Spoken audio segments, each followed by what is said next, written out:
Hey, I'm very behind on my reading goal, and it's only February. Here's the thing. When it comes to reading goals, is it a suggestion? Yes, absolutely. Nobody's forcing me to do this to myself. It's really me, myself, and I. However, let me take you on a little walk down memory lane in regards to my reading goals in the past. I started reading again back in 2023. I said, okay, let's keep it a smooth 25. And I started late in the year too, and I still picked 25. We got to 24. I thought we got to 25, but actually what happened was I counted one book I read as reading it twice. So it was 24. Then in 2024, I said, let's crank this up to 75 books.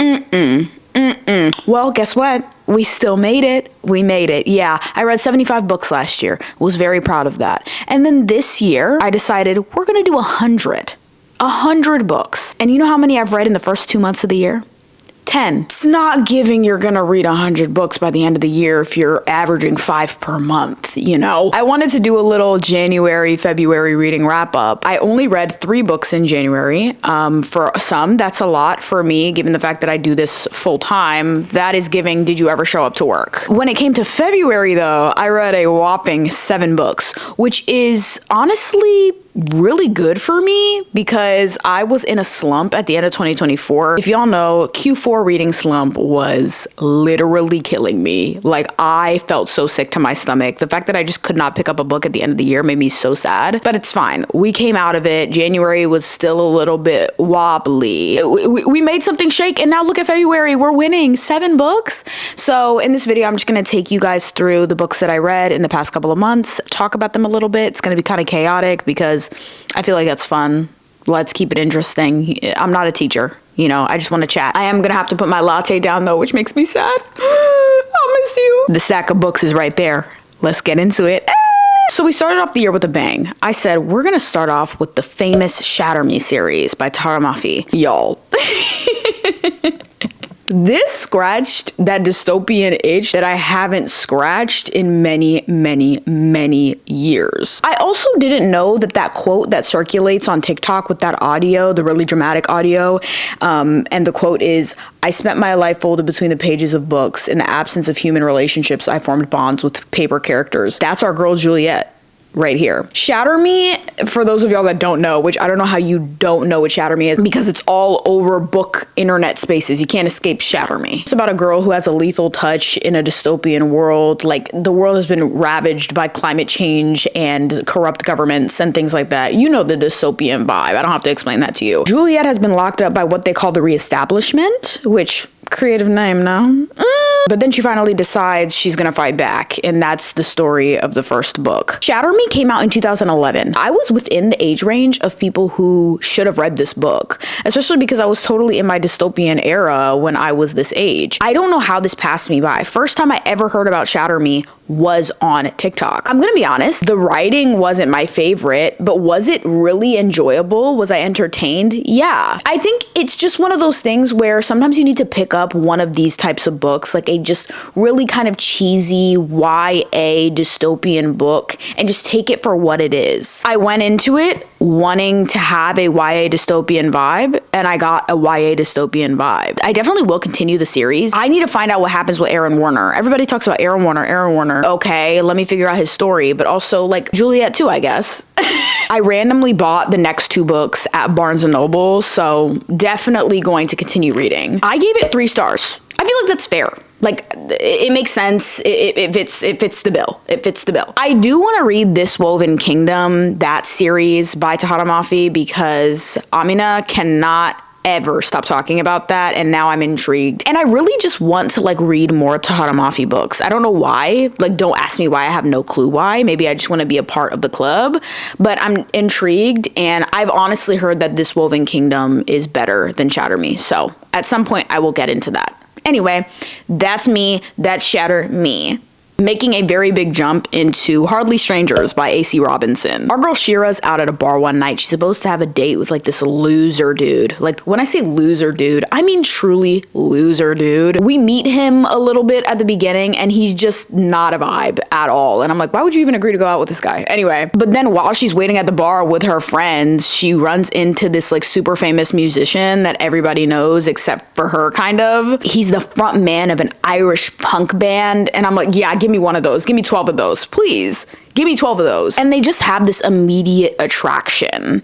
And the story kind of follows their night together. I'm going to warn you guys, this book has a trope in it that a lot of people really don't like. I have to tell you that as the leader of the Eden's Archives community. I just have to. I still gave this book 3.75 stars, but that trope did actually really bug me in this. I'm not the type of person to write off an entire book because it has one trope that I don't like in it, but I also just didn't really enjoy the way that this trope, this mysterious trope that I won't tell you about because I don't want to spoil it, I just wasn't the biggest fan of how it was handled. However, the reason why this book is still rated like pretty high is because the writing was really addictive for me. 831 Stories puts out these little pleasure reads. The one before this was Big Fan by Alexandra Romanoff. You heard me talk about that a lot because I really enjoyed that one. And so there's not really a lot of space for them to delve into the story very deeply, but somehow all of the books still feel very fleshed out. So I think that's really impressive that you can do so much with under 200 pages. I will always give credit where credit is due. And the common denominator with all 831 stories is that they feel like a mixture of literary fiction and romance. And that is my bread and butter. We focus on the individual character development of the female main character while also giving enough attention to the romance of it all, which I adore. Full transparency, did enjoy Big Fan from them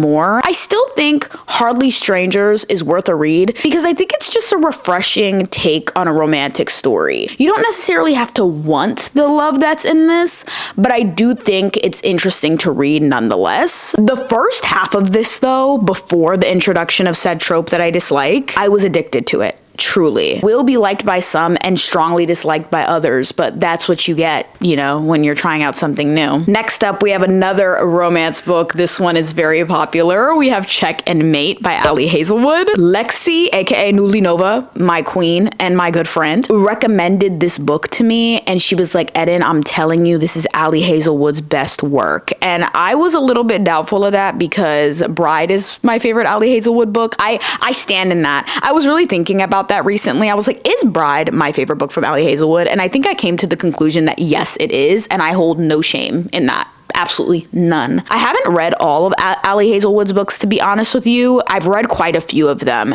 and this is number 2. This was Ali's YA debut. It follows a young girl named Mallory Greenleaf who is this chess prodigy, but she really wants to separate herself from her chess history. But one day she begrudgingly decides she's gonna compete in this tournament because her friend asked her to, and she's like, okay, I'll do it. She plays, she ends up beating the #1 young chess champion in the world, described on the back as the reigning bad boy of chess, which I don't think that's a good way to describe him, but whatever. And his name is Nolan. After Mallory beats him, it sparks this curiosity in Nolan, like, who is this girl? Why is she literally amazing at chess? Where did she come from? And that's how we get into the story, okay? The chemistry in this was so good. These characters are extremely sweet. I really love the approach that Ali took with these characters because it's quite unconventional. You'll know what I'm talking about when you read it, but I really just appreciated the characters individually for who they were and loved who they became when they were together. This is just a great rivals to lovers YA romance. I would describe this definitely as on the older end of YA though. I wouldn't give this to a 14-year-old. I would give this to like a 16 or an 18-year-old. I don't know a thing about chess, not a singular thing, but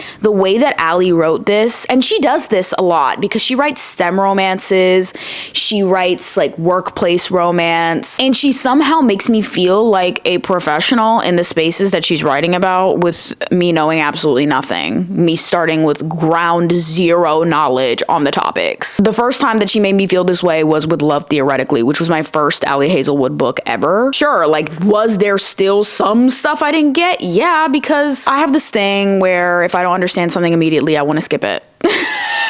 And I'm really working on that. I'm really trying to not be that way, but I want to stand in my truth and let you know that is something I struggle with. I gave this 4.25 stars. Thank you so much for your service as always, Allie. I will read Deep End soon, I promise. I will also read Mate when it comes out. We are making a genre jump to mythology with Clytemnestra by Costanza Casati. Clytemnestra, where do I start with you, baby? This was one of those books that I picked up randomly at a bookstore because I heard little chirps about it online. I haven't seen a lot about Clytemnestra, to be honest, but I heard enough to be intrigued by it. So I picked it up randomly at my local independent bookstore, and I wasn't planning on reading it anytime soon. And then randomly, I decided, no, now's the time. I haven't read a lot of mythology books in my life, and I kind of just wanted to see if I liked that genre. Clytemnestra is a retelling of the myth of Clytemnestra. This is a story about vengeance, female rage, misogyny, the concept of historical legacy. This touches on so many things, I can't describe it as just one thing. The setting was incredible. This is set in ancient Greece, obviously. Our girl Clytemnestra is living in a world of war, violence, tyranny, and just trying to figure out where she specifically as a woman fits into all of this. Clytemnestra is slow paced, but it's not boring, I promise you. I read the first 10 pages and was a little like, am I gonna really enjoy this? It felt a little too slow for me, but so many fascinating things happen to not just the main character, but all of the side characters too. This book has a really interesting way of making Clytemnestra the main character, but also giving us so much about the side characters as well, but it doesn't feel disjointed. It flows really well, and I just really love this book. I'm so serious, y'all. I could not put it down. I was in the hair salon getting my hair braided. She's spraying stuff, doing stuff, and I'm like, please just give me 1 second, please. Just would highly recommend this. I gave it 5 stars without a doubt. When I finished Clytemnestra, the next time I went to a bookstore, I bought Babylonia, which is another one of her books, and I'm super excited to get into that one. Book number 5, The Burning God by R.F. Kuang. This is the final book in the Poppy War trilogy. Also the last book that I had to read before I could say I have read every single thing that R.F. Kuang has written. I can confidently say I have never read a book by her that I've disliked. What a completion to this series. It took me 3 months to read the Poppy War trilogy. I read 1 book per month because this will do things to you that should be illegal. I just kept on asking myself, screaming into the void, R.F. Kuang, what did we do to you to deserve this? In what galaxy is this okay? So because this is the final book in the trilogy, I can't really give you a synopsis or else I'll spoil the trilogy. But to just give you a general rundown on the Poppy War world, it's based off of the Second Sino-Japanese War in 20th century China, and it follows an orphan named Rin who is fighting to get out of her hometown in the countryside to go to this prestigious university in the city of Singard. Thing is, Rin does not feel a sense of belonging in this environment. She's very much outcasted. But while she's there, she makes the discovery that gods that she thought were long dead are not at all. They're very much alive. And she also finds out that she fits into this world a lot more than she may have thought that she did. And with a war on the horizon, she got to figure out what she's going to do to save her people. And this trilogy takes us on a journey, okay? A journey. I am very glad that I spaced all of the books out because I really think that they would have put me in a bad mental space if I read them in like a week. But the third book, I wish I could say wrapped up Rin's story in a beautiful way, but better adjectives would probably be horrific, gut-wrenching, diabolical, sickening, etc. I was so attached to these characters and the found family in this. I also loved how complex of a character Rin was.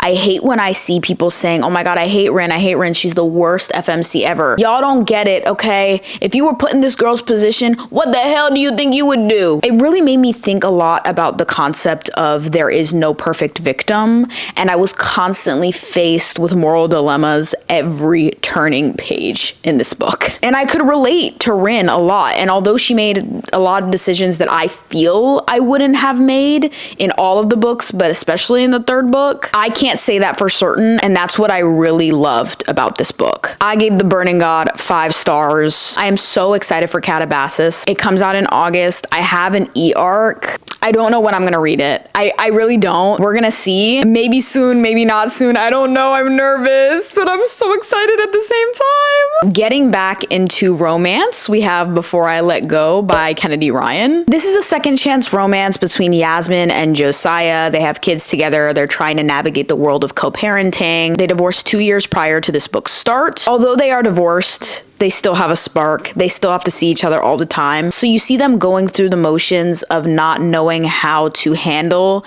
that spark, especially because they hurt each other so much in the past. This book does have smoldering tension.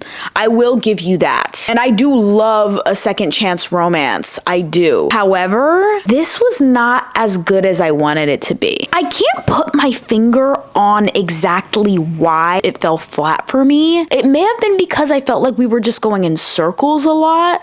Like, I liked the characters. I liked their kids. I enjoyed the side characters. They were super, super funny. And like I said, the tension was good. Yeah. But it just didn't have the emotional impact on me that I expected it to, and that's fine. I think I gave this 3.5 stars, 3.25 stars, something like that. Like, it was good. It just wasn't anything crazy for me. I'm definitely still gonna read This Could Be Us, which is the second book in the interconnected standalone series. From what I've read about it, I may enjoy that one a little bit more. It's fine. Sometimes things are not gonna hit as much as you expect them to, and you can't do anything about that. And I want to reiterate, it's not that the book was bad at all. I still started and finished it, and you know I've been in my DNF era, so I would not have finished it if I wasn't enjoying myself. However, I really did expect for it to be a 5-star because everybody loves Kennedy Ryan. This was my first book by her. I'm hoping that I can read some of her other stuff and really get into the Kennedy Ryan fandom, but until then, Before I Let Go, it was cool. It was cool. Now, I am about to show you guys one of my favorite books ever. Yeah, you heard it here first, folks. One of my favorite books ever. Definitely going to be a top 5 book of 2025. Blood Over Brighthaven by Emma Wang. Yup. I finally read this. I got the arc of it in, I think, August of last year, and I know that this was indie published and then it got trad published, so that's what I got the arc of. This was life-changing. I don't even want you to think I'm being dramatic for even 1 second. Listen to me when I say this to you.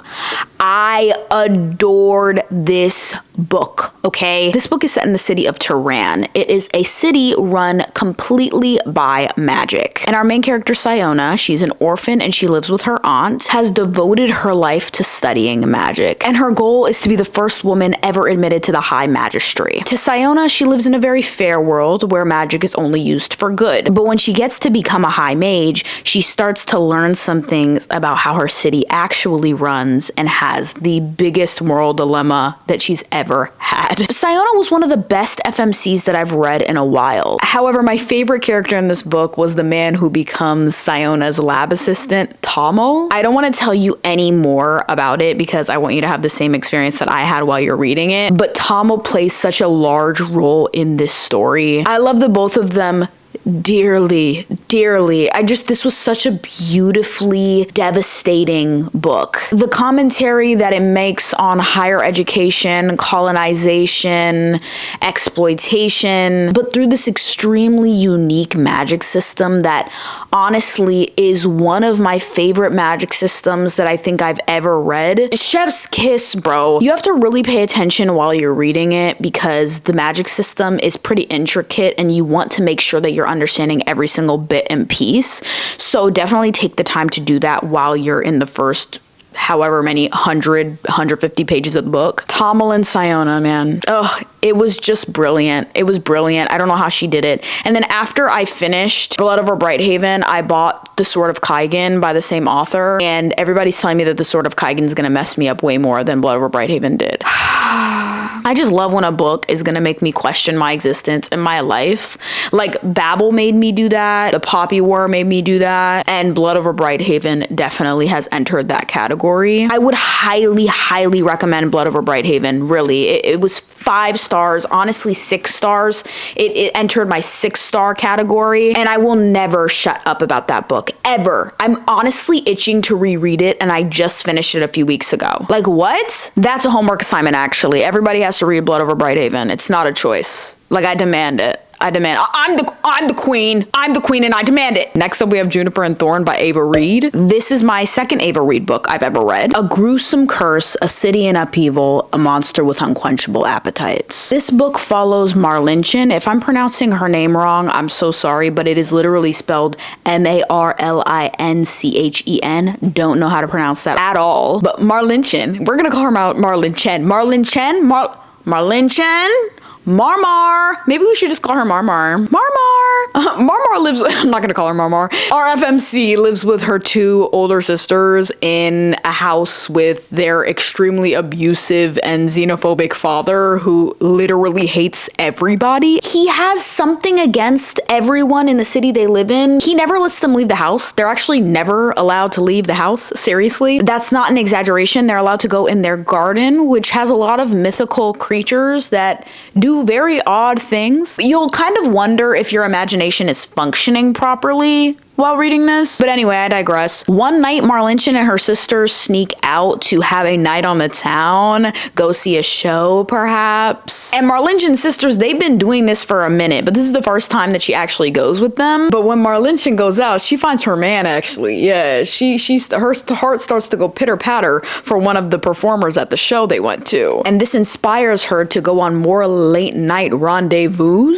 But there's also a monster on the loose in the city, and that monster is like gruesomely killing people. But Marlinchen's like, I don't care, that's my man, I need to go see my man. It really is difficult for me to explain the plot of this book to you. I don't even think the back of the book does a good job of explaining what it's about, but I'll just explain some of the themes to you. It's about freedom, a young woman trying to discover her identity after being punched down at so much in her life, because not only does her father literally abuse them, but her sisters are also the worst. Like, they hate her too. And the only time she's ever felt loved and accepted is when she leaves her house and goes and ventures out into the outside world. So you kind of just see her learning a lot about herself, where she fits in, and coming into her power. I gave this book 4 stars. It was confusing at times, but once everything started tying in together, I really enjoyed it. I think it was just interesting from a psychological perspective too. The plot twist was really good. I'm not the type of person that's constantly trying to predict things in books. Like, that takes away the fun to me. So I honestly try to not look into things too much because I want to be shocked, and this plot twist was a pleasant surprise. I will say that this book is really dark and gruesome. I would look into that if that's something that bothers you. It just handles very heavy topics. I was able to understand the themes of this book a lot more once I realized that Ava Reed studied ethno-nationalism and religion when she was in college. I was like, oh, I get it. I get what you're trying to do here. But in terms of giving you guys just like an overall plot, I know I did a bad job. You just kind of have to read it and see on your own.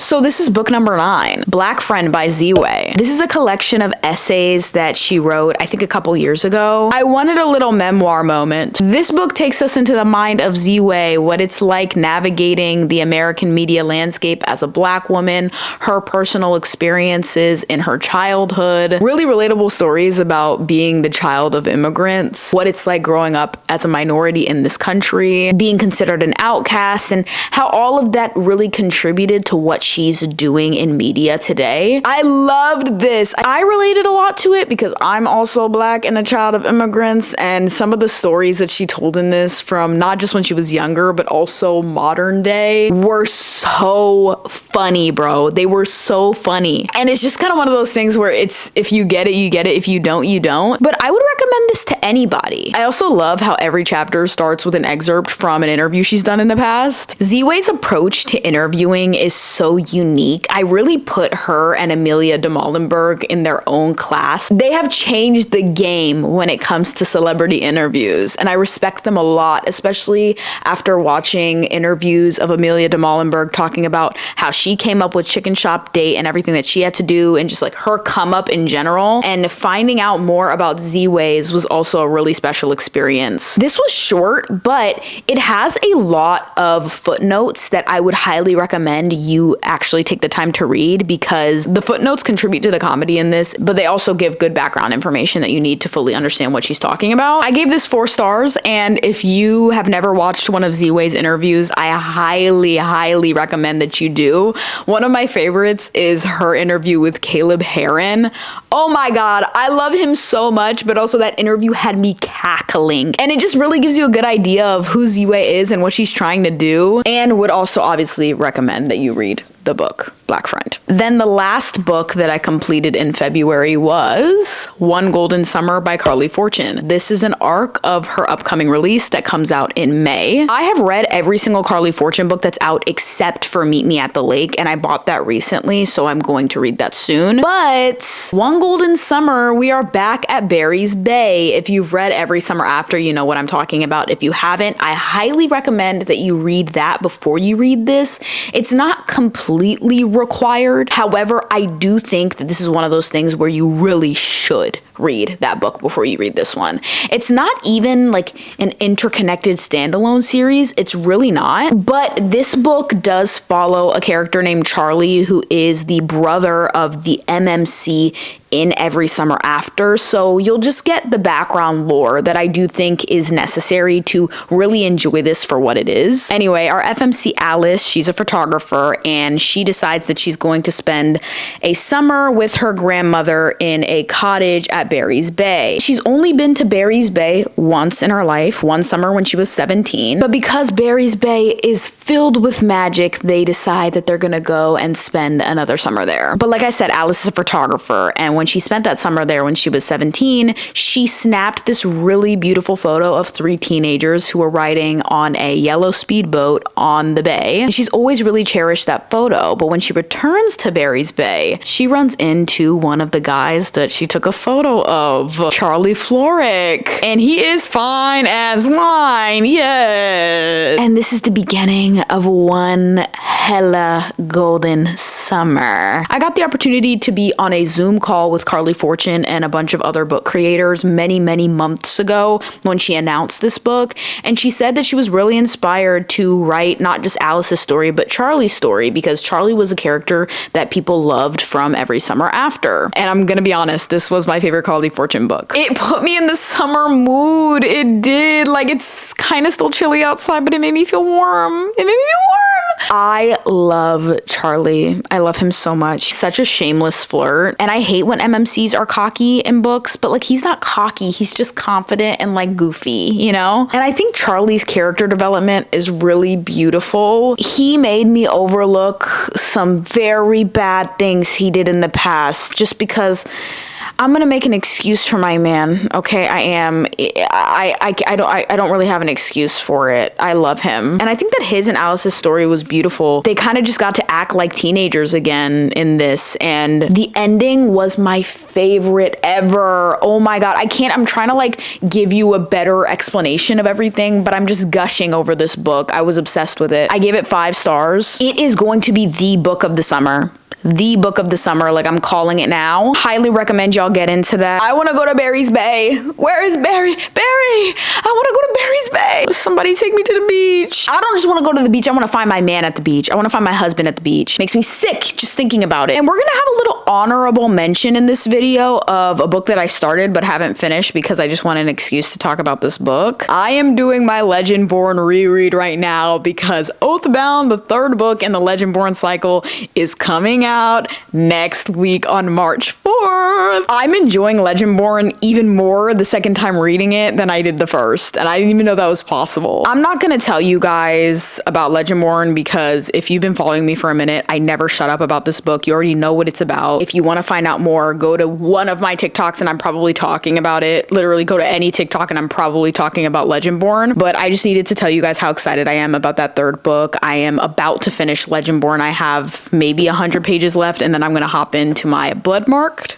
reread. Yeah. But yeah, that's it. That's everything that I read in the first 2 months of the year. I do have some work to do. I do on my reading goal. Like, forget about the number. I just want to be reading more. I always want to be reading. I want to always have a book in my hand. I think we've been upping the ante a little bit. Like, we did January, 3 books. It's fine, whatever. And then 7 in February, kind of impressive. Almost 8 because I almost finished Legendborn. That 3-4 month reading slump ain't got nothing on me, okay? But never return. Never return. I literally refuse to ever get in a reading slump again. That was horrific. But anyway, that's all I have for y'all today. If y'all end up picking up one of these books, let me know. If you've read any of them, let me know. But this was so fun. I usually don't do reading wrap-ups, but I think I'm gonna start this year. And it's great because I like just started with the beginning of the year. So if I want to continue doing it, I'm not starting at like a random point in the year. I'm starting at the beginning. I hope y'all enjoyed, but I also hope y'all had a lovely February. And here's to March, and I will see y'all in the next video.